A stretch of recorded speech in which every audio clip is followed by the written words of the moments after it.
ओम शांति। आज का पुरुषार्थ।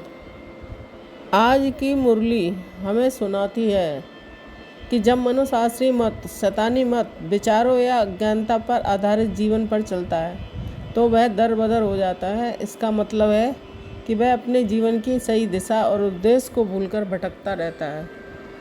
परमात्मा, जिसे यहाँ वहाँ कहा गया है, आकर हमें श्रीमत या ईश्वरीय मत देते हैं। ये वह दिव्य मार्गदर्शन है जो हमें वापस सुखधाम यानी स्वर्ग में ले जाता है। ये श्रीमत जीवन को श्रेष्ठ बनाता है। मुरली स्पष्ट करती है कि हमें परमात्मा से ये उम्मीद नहीं रखनी चाहिए कि वह हमारी बीमारियों को ठीक कर दे या हमें आशीर्वाद दे। वह कहते हैं कि ये आशीर्वाद और कृपा की बात नहीं है। परमात्मा से एकमात्र उम्मीद ये होनी चाहिए कि वे हमें पतित से पावन बना दें और हमें हमारे मूल घर परम धाम और फिर हमारी राजधानी स्वर्ग में वापस ले जाएं। उनका मुख्य कार्य यही है।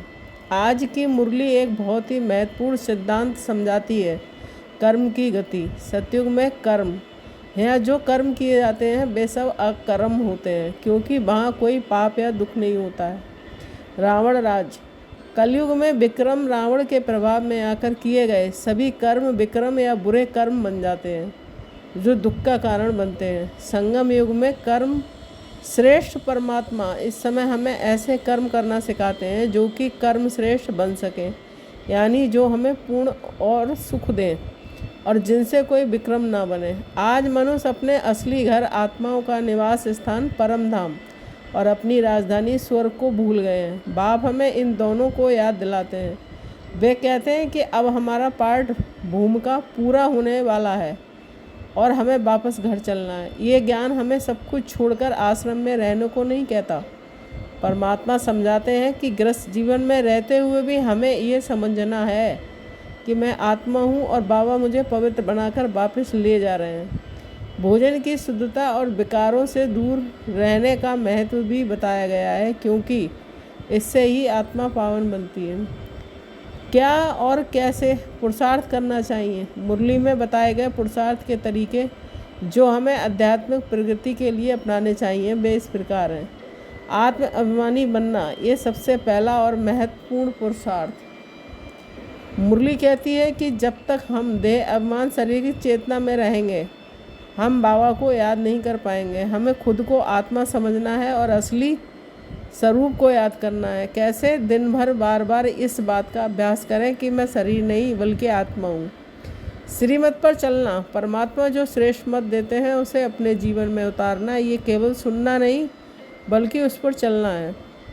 कैसे? मुरली में दिए गए निर्देशों को ध्यान से सुने और उन्हें अपने दैनिक जीवन के हर कर्म में लागू करें। जैसे किसी को दुख न दें, शुद्ध भोजन करें और दैवी गुणों को धारण करें।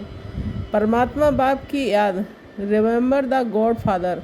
मुरली में जोर दिया गया है कि हमें माँ में कम एक मुझ को याद करना है। यही हमारे पापों को नष्ट करने का मुख्य साधन है।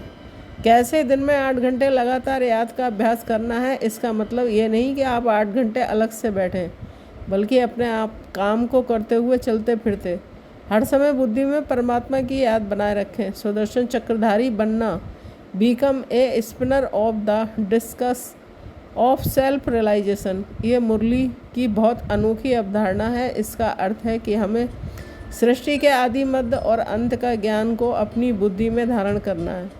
कैसे? ये समझना है कि हम आत्मा 84 जन्मों के चक्र में आए और वापस जा रहे हैं। इस ज्ञान को अपनी बुद्धि में बार बार घुमाते रहना है, जिससे जीवन में हर कर्म पवित्रता और वैराग्य आए।